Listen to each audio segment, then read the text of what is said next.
아까 보셨던 그림하고 똑같은 그림입니다. 원자재, 그 다음에 부품, 완제품, 그 다음에 영업 판매처, 그 다음에 고객군, 소비자군. 근데 여기서는 우리가 뭘 찾아야 되냐? 각각의 계층에 있는 고객들의 그 고객이 내 제품을 사서 하려고 하는 일이 무엇이냐? 그 다음 그 고객들이 갖고 있는 문제가 무엇이냐? 그 다음에 그 고객들이 말하는 요구, 보통 성능, 가격, 품질, 여기에 하나 더 더한다면 서비스겠죠. 어떠한 요구를 고객들이 하고 있는지, 그 다음에 고객이 우리의 제품을 통해서 얻는 혜택은 무엇인지, 그 다음에 전체적으로 예상되는 수요는 얼마인지, 이것들을 조사하는 것이 곧 고객 프로파일을 작성하는 것입니다. 제품이 잘 팔리는 이유는 무엇일까요? 결국은 우리가 고객의 문제를 해결해 주거나 고객의 요구를 만족시켜 주면 제품은 팔릴 수밖에 없는 것이죠. 그러면 어떻게 해야 우리가 고객의 요구를 이해할 수 있겠는가? 결국은 시장에 나가서 고객을 만나보고 고객이 어떻게 문제를 푸는지를 경험해야 되는 거죠. 그리고 그 문제가 고객에게 얼마나 영향을 주는지를 갖다가 자세히 알아봐야 합니다. 고객의 문제 인식 등급을 보면 자기가 가지고 있어도 모르는 문제, 레이턴트 프로블럼이라고 하죠. 그 다음에 수동적인 문제는 알고 있는데 풀려고 하지 않는 거죠.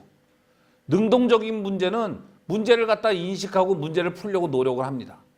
비전은 문제를 알고 그걸 갖고 내부에서 마음을 잡아서 고객들에게 물건을 팔겠다고 아주 진행하는 그러한 부분이 있는 것이죠. 고객 요구의 근문율, 절대 변하지 않는 룰들이 있습니다. 그것을 보면 고객은 내재된 요구를 갖고 있는지 그들 자체도 모릅니다. 그리고 고객은 그들의 요구를 이해하는데 어려움 자체, 그 자체가 자기 자신이 무슨 요구를 하고 있는지도 이해를 못하고 있는 거죠. 그 다음에 고객의 요구는 시간에 따라서 변합니다. 그리고 고객은 눈으로 보지 않으면은 자기가 원하는 게 뭔지를 모른다는 거죠. 그 다음에 모든 고객의 요구를 안다는 것은 불가능한 것이다. 이 룰을 잘 이해를 하고 고객의 요구를 파악을 해야 되는 것입니다. 고객 요구를 분석하는 프로세스는 일단 내가 어떤 고객을 하겠다라는 목표를 정하고 그 다음에 데이터를 갖다가 인터뷰를 통하던 포커스 그룹이든 관찰을 통해서 데이터를 확보하고 그 데이터를 해석해서 고객의 요구를 정의하는 것입니다.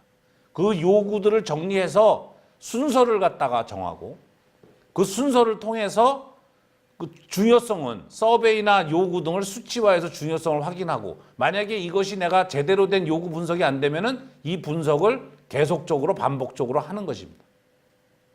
그래서 고객 요구의 유형에는 직접적으로 제품에 대해서 이것이 좋다 나쁘다고 해서 직접적으로 요구하는 경우가 있고 좋은지 안 좋은지도 알 수 없게끔 속 안에 있는 요구가 있습니다. 그 다음에 항상 요구하는 일정한 요구가 있고 변화하는 요구가 있죠. 일정한 요구는 제품 본질에 관한 것이고 자꾸 요구가 변한다는 것은 새로운 기술의 변화로서 해결이 가능합니다. 뭐 더 좋은 카메라, 뭐 더 좋은 테레비, 더 좋은 냉장고 이러한 것들은 기술의 변화가 필요로 하는 것이죠. 그 다음에 일반적인 요구, 소위 말하는 의식주죠. 그거는 모든 고객에게 해당이 된다고 치고 니치적인 요구는 매우 작은 분야, 아주 어린아이들을 위한 유아를 위한 요구 이런 것들은 시장 규모가 상대적으로 일반적인 요구보다는 작습니다. 스타트업에서 가장 좋은 고객은 누구냐? 회사 안에서 매우 중요한 문제로 인지하고 회사가 그것을 스스로 해결하고 개발하고 있는 고객이 바로 그런 고객인데 그 고객들은 문제 해결하니 고객의 전문가가 아닌 경우입니다. 그래서 고객이 자체가 이걸 전문 분야가 아니기 때문에 제대로 풀 수가 없는 것이죠.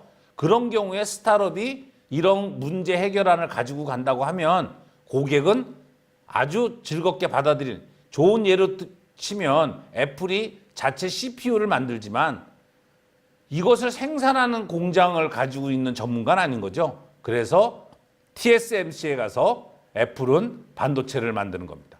삼성은 이 반도체도 만들 수 있는 기술이 있기 때문에 CPU도 만들고 반도체를 자체적으로 만드는 것이죠.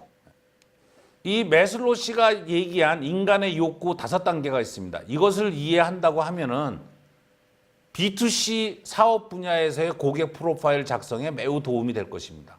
일단 사람은 생리적인 요구가 있죠. 그다음에 안전에 대한 요구가 있고 애정에 대한 요구, 그다음에 존경에 대한 요구, 그다음에 자아 실현에 대한 요구가 있는 것입니다. 이것은 욕구가 발달하는 단계가 고차원적으로 돼서 요즘은 자아 실현에 대한 요구 쪽이 굉장히 많고 거기에서 지금 성공하고 있는 회사들이 뭐냐면 페이스북. 그러한 회사들이 지금 성공을 하고 있는 것이죠. 그래서 여기에 있는 이런 욕구를 잘 이해를 하면 내가 도대체 어떤 제품을, 어떤 아이디어를 내서 어떤 욕구를 갖다가 만족시킬 수 있는지 좋은 사업 아이디어를 만들어낼 수 있는 것입니다. 그럼 고객 프로파일에는 일단 고객이 우리의 제품을 써서 얻는 이익에 대해서도 알아보고, 그 다음에 고객이 현재 겪고 있는 고통이 무엇인지, 그 다음에 고객이 해야 될 일이 무엇인지를 갖다가 작성하는 것이 고객의 프로파일입니다.